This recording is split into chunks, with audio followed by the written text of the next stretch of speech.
but to know that in every encounter, when you're feeding them or assisting them in any way, helping them into a chair, listening to them, all those are opportunities when we meet Christ really living in them.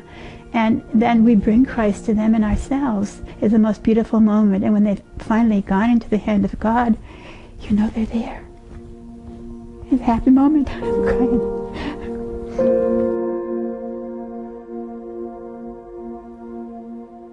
Well, we promise you an update on the legal battle pitting the United States government against the women you just saw, nuns, who have devoted their lives to helping the least of these.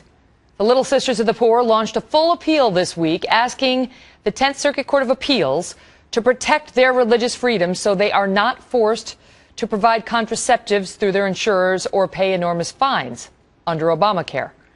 Last night I spoke with Mark Rienzi, senior counsel with the Becket Fund for Religious Liberty and lead counsel for the Nuns, and I asked him what's going on right now.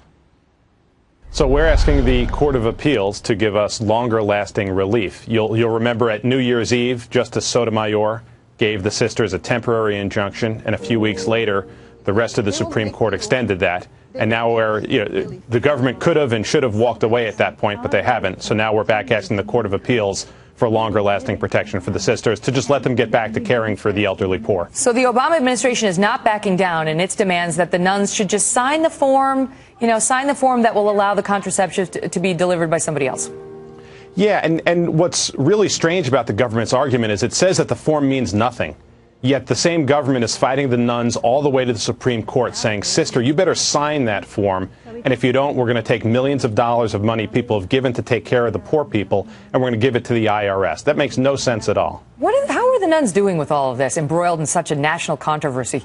They don't like it. That's not what they don't view that as their mission. Their mission is to take care of the elderly poor. But they were put in this position by an aggressive administration that basically said, the sisters will yield, and if they won't yield, we're going to come take 30 or 40% of their budget as fine money simply because the sisters insist on following the Catholic faith that animates their work. How do you like your chances at the 10th Circuit now?